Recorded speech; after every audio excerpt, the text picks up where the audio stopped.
안녕하세요. 유튜브로 사연을 열심히 보던 30대 여자입니다. 흔히 조상님이 돕는다는 말이 있지요? 그건 바로 저를 두고 하는 이야기가 아닌가 싶습니다. 조상님들이 도와주신 덕분에 저는 지옥의 문 앞에서 지옥으로 들어가지 않고 뒷걸음질 칠 수 있었죠. 전 정말 운이 좋은 사람이라고 생각하고 있습니다. 오늘 제가 해드릴 얘기는 황당한 남자친구와 시어머니에서부터 사이다로 파혼한 이야기예요. 저는 이런저런 이유로 조금 늦게 20대 후반에 대학을 졸업하고 열심히 취업을 준비하고 있던 학생이었습니다.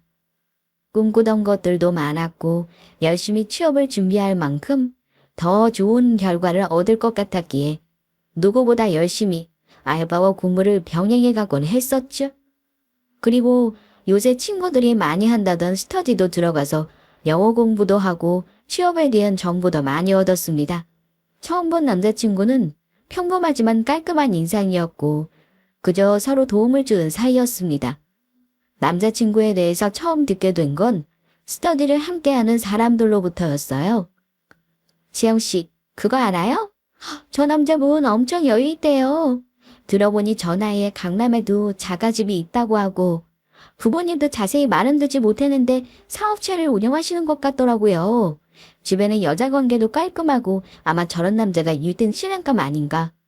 저런 남자와 결혼하는 여자는 정말 복 받은 걸 거야.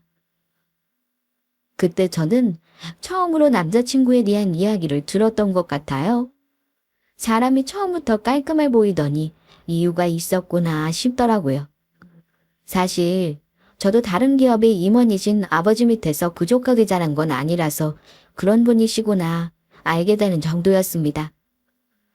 그렇게 저는 오랜 시간이 지나지 않아 일이 잘 풀리게 되어서 짧게 스터디 모임에 참여한 이후에 외국계 회사에 들어가게 되었어요.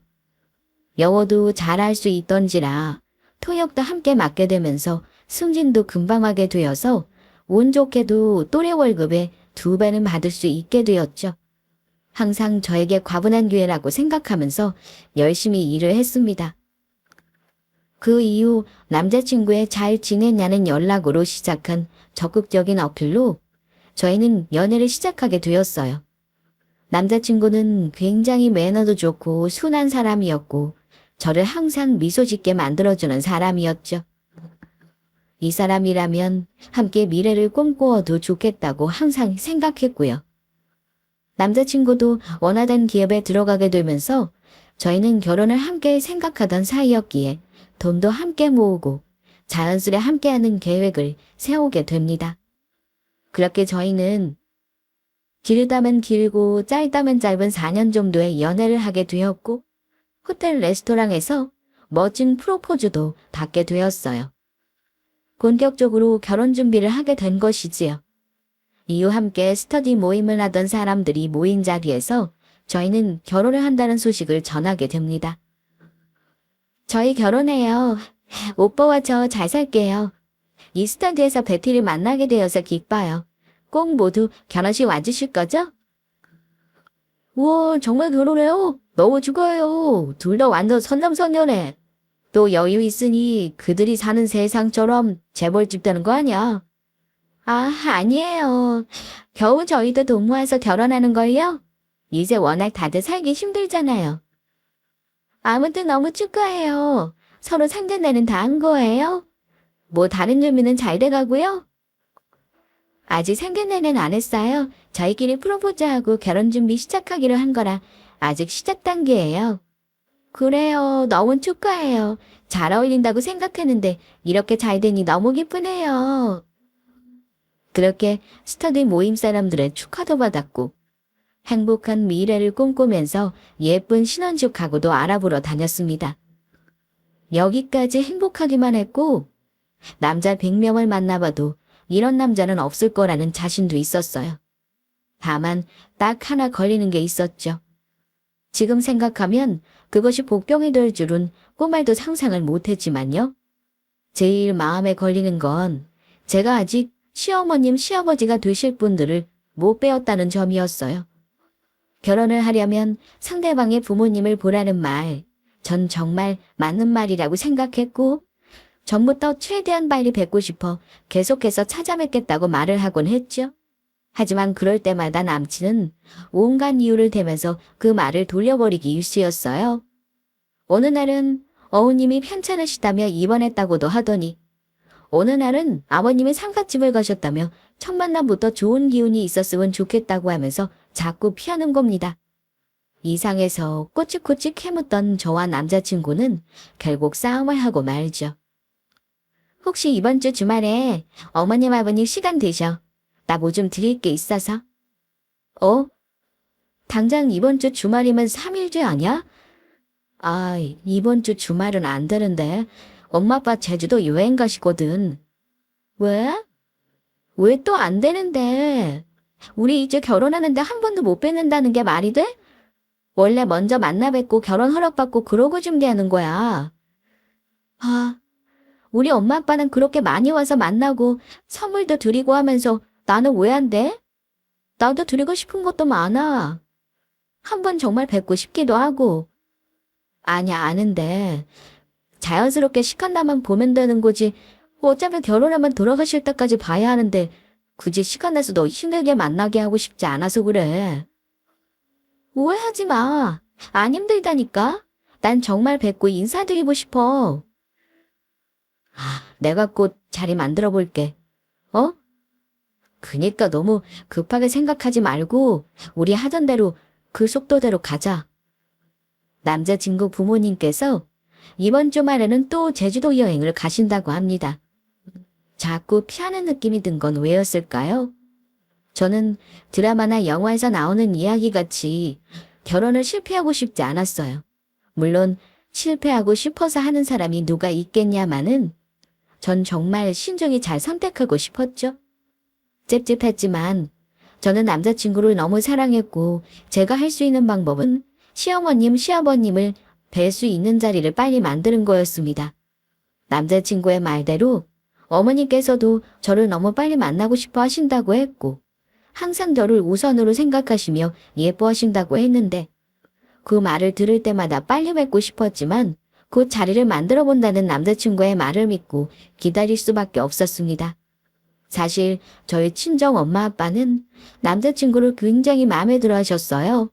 남자친구가 굉장히 깔끔해 보인다고 칭찬하셨고 어린 친구가 진중하게 생각도 깊어 보인다며 인품도 칭찬하셨죠. 저희는 겉으로 보기에 그렇게 모두가 축복하는 결혼을 준비하고 있던 거였어요.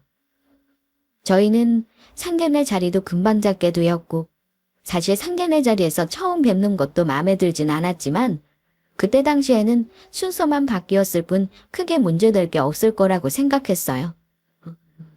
시간이 지나면서 저희의 결혼은 점점 구체화되고 있었고 곧 제가 신부가 될 생각에 들떠있는 하루하루를 보냈습니다. 다만 가만히 생각해보니 시어머니께 며느리가 될 사람으로서 챙겨드린 게 너무 없어 마음이 불편해지기 시작했어요. 주위 친구들 얘기를 들어보니 미리 피부과도 함께 가서 피부 관리를 받기도 하고 좋은 옷들도 모시고 간다는 얘기를 들으니 저도 뭐라도 해드려야겠다는 생각이 들었죠. 저를 보지도 못했지만 너무나도 예뻐해 주시고 계신 시어머님이 너무 감사했거든요. 어떻게 하면 어머님께서 더욱 기뻐하실까를 계속 생각해보다가 남자친구가 예전에 말해준 집 주소가 생각났고 선물을 들고 몰래 찾아가기로 하죠. 사실 상견례 전에 인사를 먼저 꼭 드려야겠다고 생각했고 이렇게 하면 남자친구도 이제 더 이상 피할 곳도 없겠다고 생각했습니다. 그날 남친이 집에 어머님 아버님과 함께 있는 것을 확인을 2번 3번 한 후에 저는 비싼 화장품 선물 세트와 꽃다발을 들고 집으로 향했습니다. 갑작스럽게 가는 건 예의가 아닌 것도 알고 있었기에 집 주차장 밑에서 전화할 예정이었고요. 그렇게 결심을 단단히 하고 남자친구 집으로 향하면서 저는 왜 그렇게 떨렸는지 몰라요. 시부모님은 어떤 분들이실까? 나를 예뻐하시긴 할까? 혹시나 나를 마음에 안 들어 하시면 어떻게 할까? 수많은 생각들 때문에 조용히 운전만 할 뿐이었죠. 솔직히 말하자면 남친이 거짓말하는 것이 없기를 기도하는 것도 조금은 있었던 것 같습니다. 남친에게 실망하는 일도 없었으면 좋겠다고 생각했거든요. 남자친구가 이런 일 없이 미리 보여줬으면 얼마나 좋았을까요? 그렇게 저는 남자친구의 집 밑에 도착을 했고 전화를 바로 했습니다. 오빠, 나 어디게? 어? 어딘데? 오늘 아프다고 쉰다며. 어디 많이 안 좋아? 혹시 병원이야? 아니, 사실 나 오빠 집 1층이야. 놀랬지? 뭐라고? 지금 어디라고? 왜 너가 1층에 있어? 생일이 전에 먼저 인사드리는 게 맞는 것 같아서 선물 좀 사가지고 왔어. 얼굴 좀 서로 보고 얘기 좀 나눈 다음에 상견례 하는 게 낫지 않을까 싶어. 근데 어떡하지? 지금 엄마 아빠 주무시고 계셔서 아무래도 좀 힘들 것 같아. 갑자기 찾아왔다고 하시면 얼마나 놀라시겠어. 내가 오늘은 꼭 날 잡아볼게. 정말 미안해. 오늘은 내가 준비하고 바로 내려갈 테니까 너가 좋아하는 파스타 먹으러 가자. 오빠, 나 오늘 마음 먹고 왔어. 정말 미안한데 이 선물 꼭 내가 드리고 싶어. 나 예뻐하신다며. 나도 시어머님 사랑 받아보고 싶고. 나 밑에서 깨실 때까지 기다릴 테니까 깨시면 말해줘. 일어나시고 준비되셨다고 하면 그때 올라갈게. 청소해야 하면 청소 3시간 동안 해도 돼. 다 기다릴 수 있어. 오빠도 나 때문에 굳이 안 내려와도 돼. 왜 이렇게 말을 안 들어? 왜 너 멋대로야? 시댁의 멋대로 찾아오는 법이 어딨냐고. 왜 화를 내? 어머님 아버님 계속 뵙지 못한다고 오빠가 설명할 때 내가 화낸 적 있어. 다 이해했잖아. 그리고 내가 갑자기 온 거 이해하니까 몇 시간이고 다 기다린다니까. 오늘은 도저히 못 넘어가. 오빠가 이렇게 나오니까 더 못 넘어가겠어. 일어나시면 전화해. 그렇게 대화를 마치고 한참을 허공을 보면서 생각했습니다. 아무리 생각해도 왜 못 뵙게 하는 건지 이해가 가지를 않았어요. 처음으로 저에게 화를 내기도 했고요. 이건 정말 이상하다는 느낌이 들기 시작했습니다.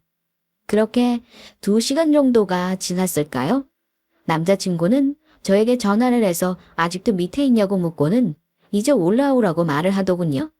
알겠다고 대답한 저는 때가 됐다고 생각하며 선물을 모두 싸들고 거울을 보고 제 모습을 가다듬고는 바로 위로 향했습니다. 초인종을 누르고 처음 만나 뵙게 된 어머님은 굉장히 인자하셨어요. 아이고 아가, 너가 치영이구나. 만나서 너무 반갑다. 미리 보고 싶었는데 시간이 통 안 났지 뭐니. 참 예쁘고 참한 아가씨구나. 우리 아들가 만나줘서 너무 고마워. 처음 뵙겠습니다, 어머님. 말씀 많이 들었어요. 빨리 뵙고 싶었는데 이제라도 뵙게 되어서 너무 좋아요. 저도 앞으로 잘 부탁드리겠습니다. 여기 선물 마음에 드셨으면 좋겠어요. 아가, 뭘 이런 걸 사오고 그래? 미리 불러서 마시는 것도 해주고 그랬어야 하는데 미안해. 이해 좀 부탁할게. 아니에요, 어머님. 앞으로 뵐 날이 얼마나 많은데요. 염려 마세요. 어머님께서는 과분할 정도로 칭찬을 많이 해주셨고 얘기하는 내내 너무 예쁘다며 칭찬을 해주셨어요. 또한 사업을 하셔서 그런지 아시는 것도 많아 보이셨고 마인드도 굉장히 젊게 사시는 분 같았습니다. 왜 남자친구가 안 보여주었을까 이상하기까지 했어요. 정말 어머님이라고 생각하고 잘해드리고 싶은 마음도 생겨났죠. 맛있는 것도 꺼내주시고 관심 있게 이런저런 질문을 해주기도 하시는 어머님이 저는 너무 감사하기만 했어요. 정말 잘 모셔야겠다.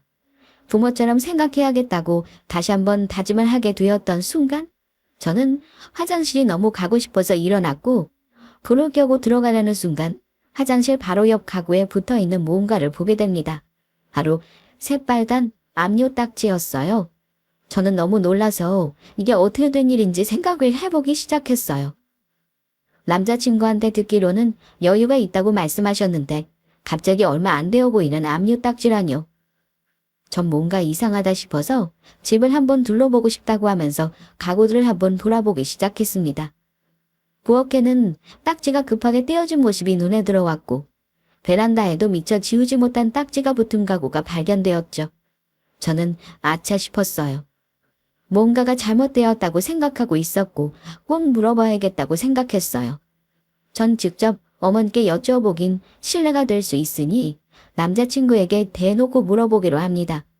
결혼할 사이에 서로 거짓말을 하면 안 된다고 생각했거든요.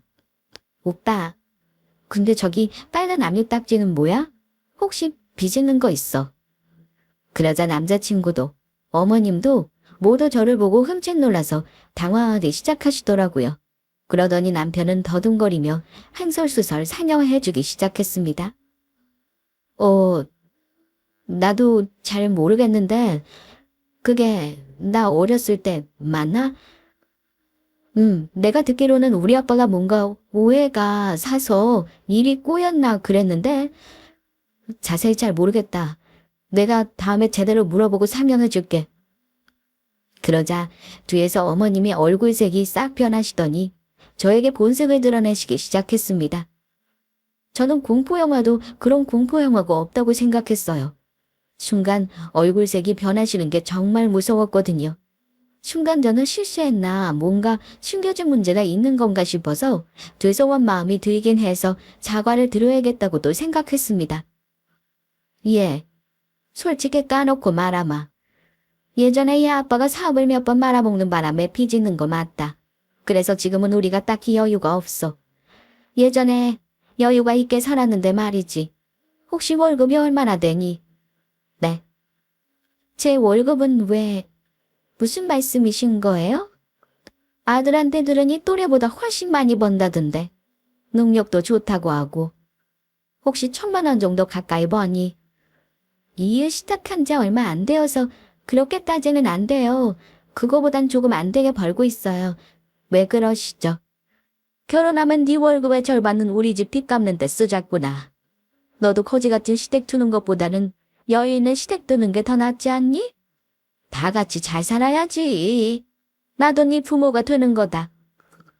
제 부모가 되는 건 알겠는데 제가 왜 빚을 다 갚아드려야 하는지 잘 이해가 안 돼서요. 저랑 아예 연관이 없는 빚이잖아요. 전 그 돈을 본 적도 없어요. 저도 사회 초년생이라 여유가 많이 없고요. 저는 남자친구를 사랑해서 가정을 꾸리려 결혼하는 것뿐이지 빚을 갚아드릴 의무는 없다고 생각해요. 또 저희도 돈도 모아야죠. 아이들 낳고 저희 미래도 있는걸요. 왜 갚아야 하냐니. 우리가 남이니. 그렇게 하는 걸로 해라. 절반씩 주면 금방 갚을 거다. 근데 어머님 아버님 사업하신다고 하신 거 아니었나요? 수입이 있으신 거 아니에요? 무슨 소리냐. 일 안 한 지 오랜데 사업이 망해서 빚이 생긴 거야. 엄마라 생각하고 서로 도우면서 살자. 어머님, 좀 그렇게는 못해요. 죄송합니다. 아무리 제가 돈이 많아도 그렇게는 못하겠어요. 우선 오늘은 너무 당황스럽기도 하고 먼저 들어가 보겠습니다. 월급의 반을 갑자기 시댁 빚을 갚는 듯 쓰자니요? 정말 황당해서 말도 안 나왔습니다. 시댁에 처음으로 인사드리러 간 날 월급이 얼마나는 질문을 하시는 게 말이 되나요? 그리고 다 같이 잘 살자고요? 아직 결혼도 하지 않은 저에게 빚을 함께 갚자는 건 협박이 아니고 뭔가요?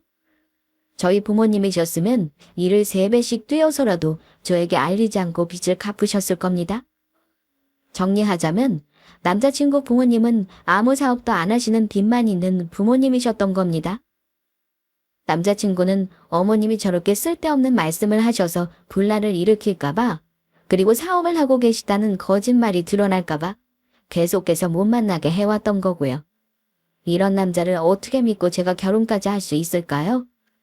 정말 어이가 없어서 저는 그 자리를 뛰쳐나왔고 남자친구도 저를 따라서 뛰쳐나오더라고요.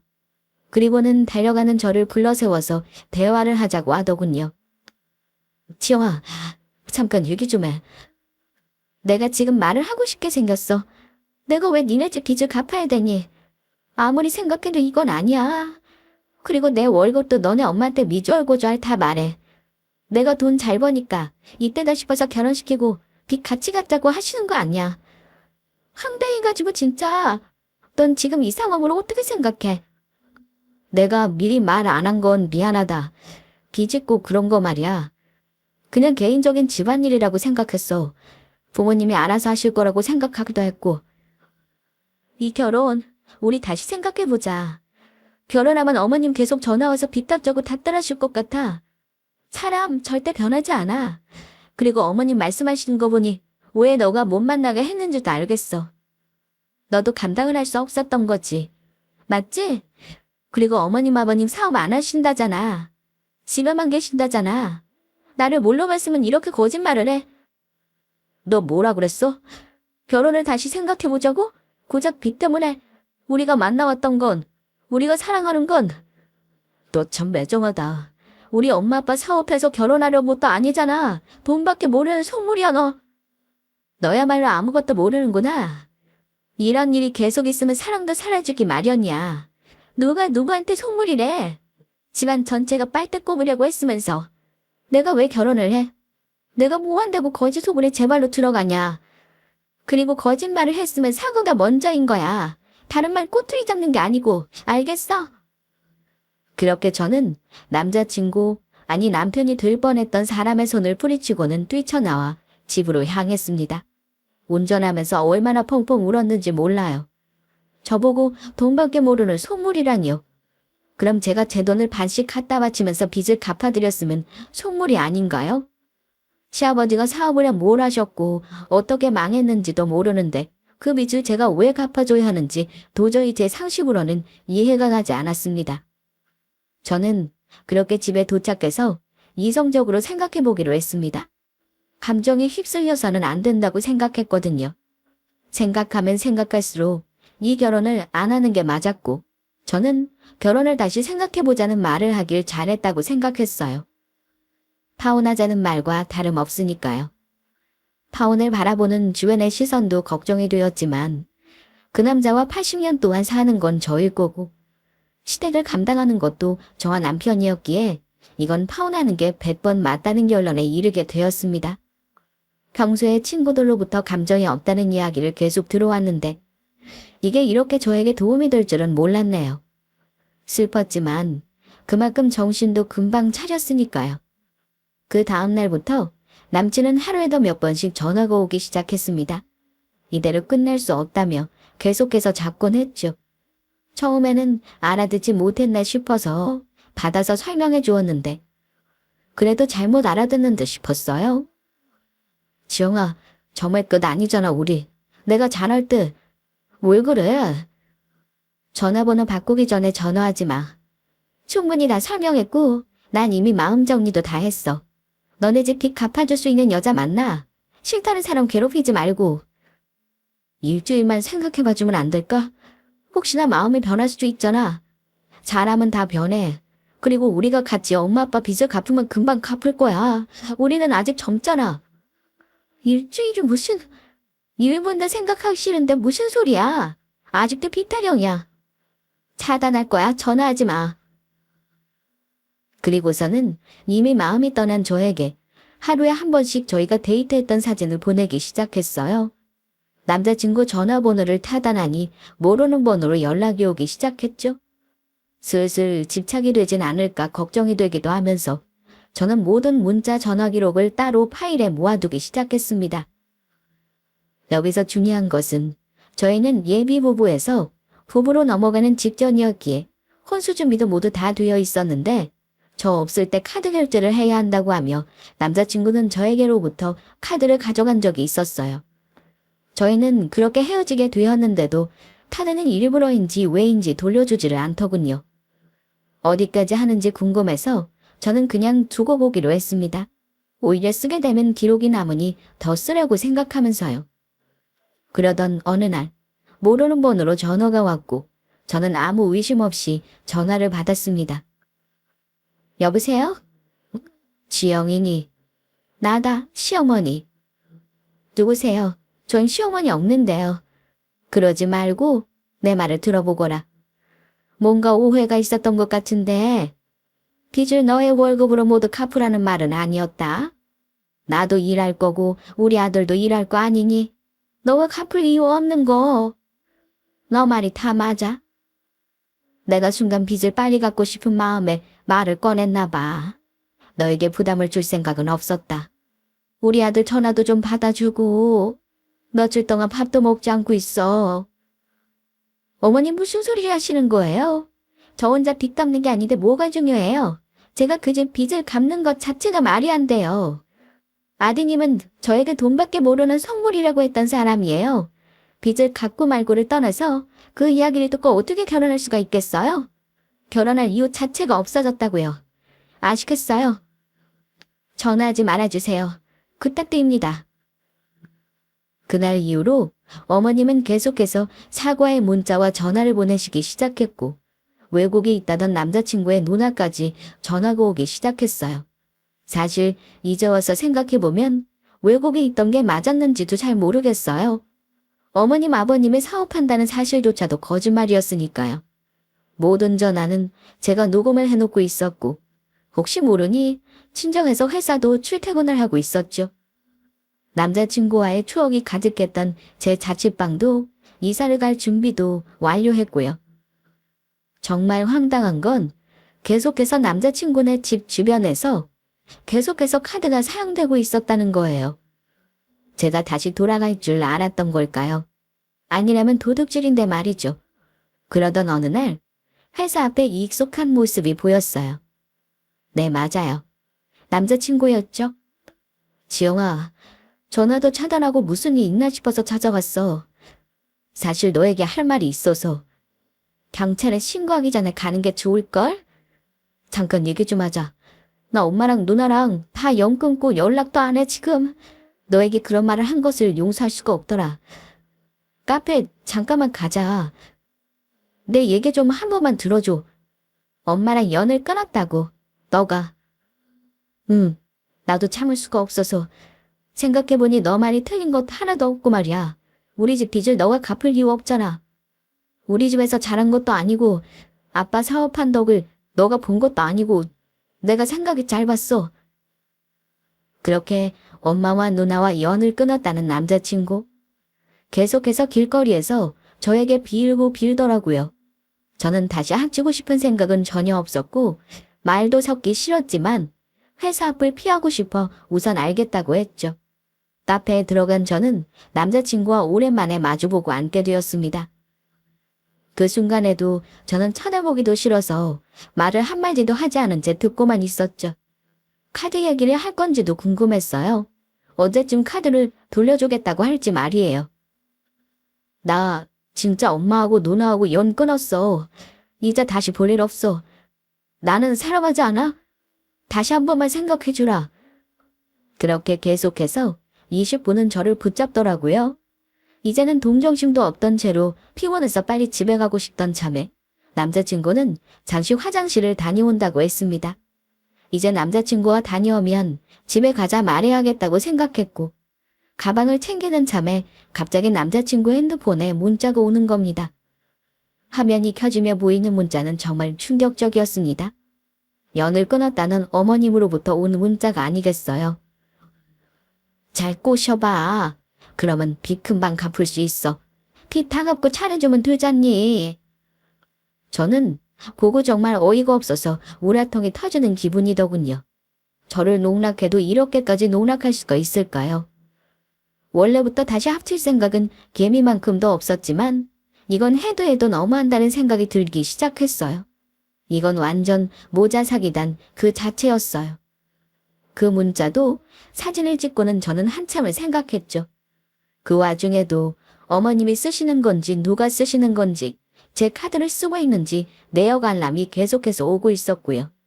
남자친구는 아무 생각 없이 화장실을 갔다가 돌아와서는 또다시 저를 붙잡으려는 표정을 하길래 저는 말했죠.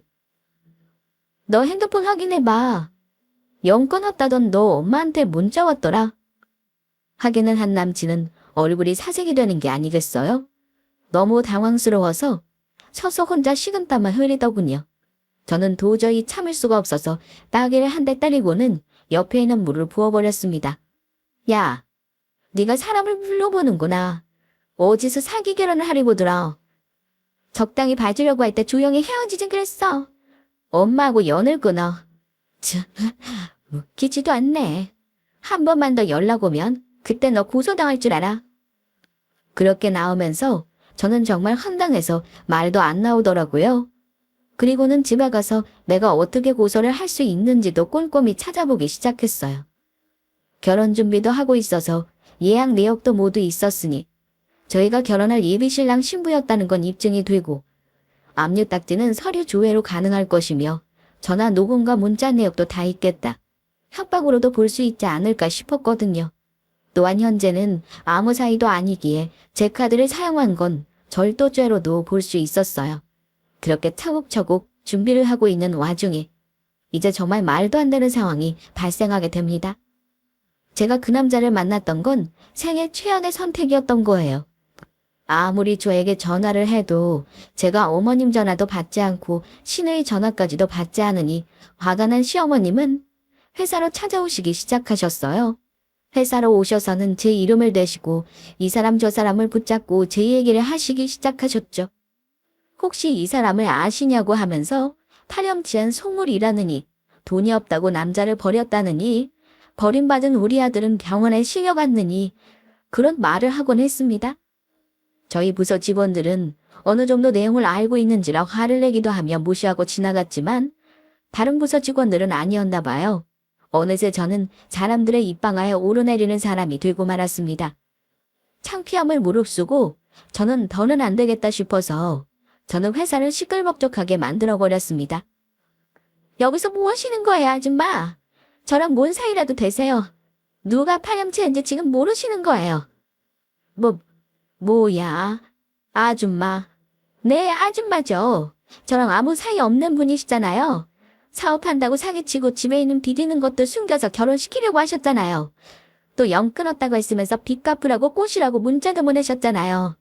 월급도 반이나 내놓으라면서요. 빚 같이 갚자면서요. 요새 그러면 잡혀가요, 아줌마. 내가 뭐 틀린 말 했냐?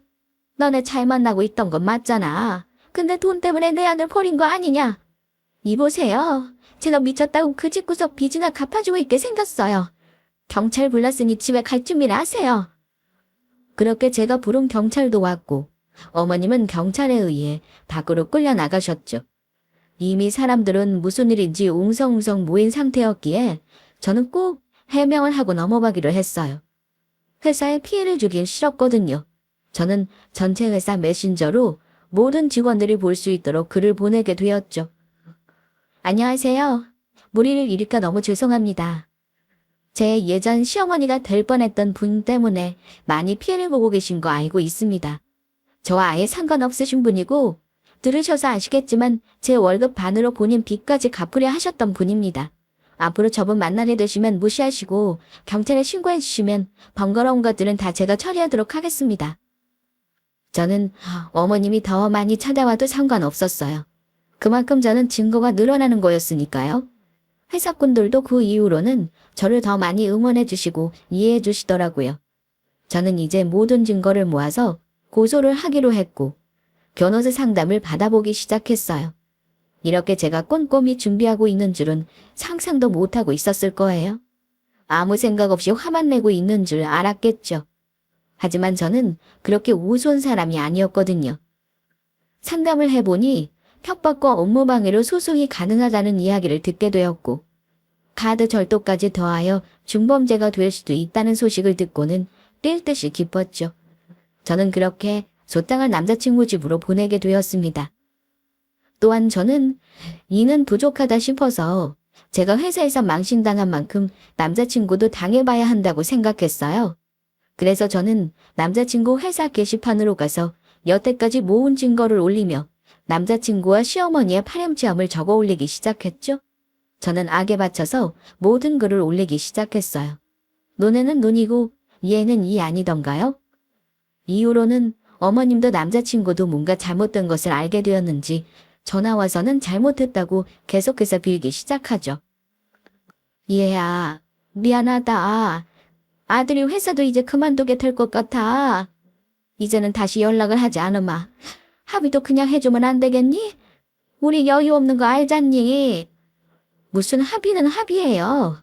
고소는 그대로 진행할 거고요. 저희 회사 와서도 낑판 치셨잖아요. 한번 똑같이 당해봐야죠. 그리고 얼마 전까지 빚 같이 갚자고 하시더니 갑자기 태세를 전환하시네요. 그리고 너, 첫 번째는 뭐니? 뭐긴 뭐예요. 제 카드 갖다가 쓰셨잖아요. 정말 어마어마하게 쓰셨던데요. 빚이나 갚으시지. 명품 스카프는 또 뭐예요? 안 헤어질 거라고 생각하신 건지 제가 모를 거라 생각하신 건지 얼마나 쓰시나 두고 보느라 혼났네요. 뭐야? 혼수 준비하느라 너가 직접 카드를 쥐어준 거 아니냐? 이미 끝난 사이에 혼수는 무슨 혼수예요? 그대로 갚으세요, 어머님. 그럴 줄 알았으면 난 쓰지 않았지. 너가 찾아가지 않으니 난 너가 그냥 준 돈인 줄 알았다. 그냥 주는 돈이 이 세상에 어딨어요. 그 돈까지 다 갚아주시면 돼요. 아, 절더라 몇 배 더 보상하셔야 되려나. 그걸 모르셨어요? 어머님, 공짜 너무 좋아하지 마세요. 그러다 탈나요. 그렇게 저는 말씀드린 것과 같이 모든 고소를 진행했고 당연히 기분 좋게 승소를 했습니다. 중간중간 변호사를 통해 합의금에 관한 연락이 왔지만 저는 절대 받아주지 않았고요.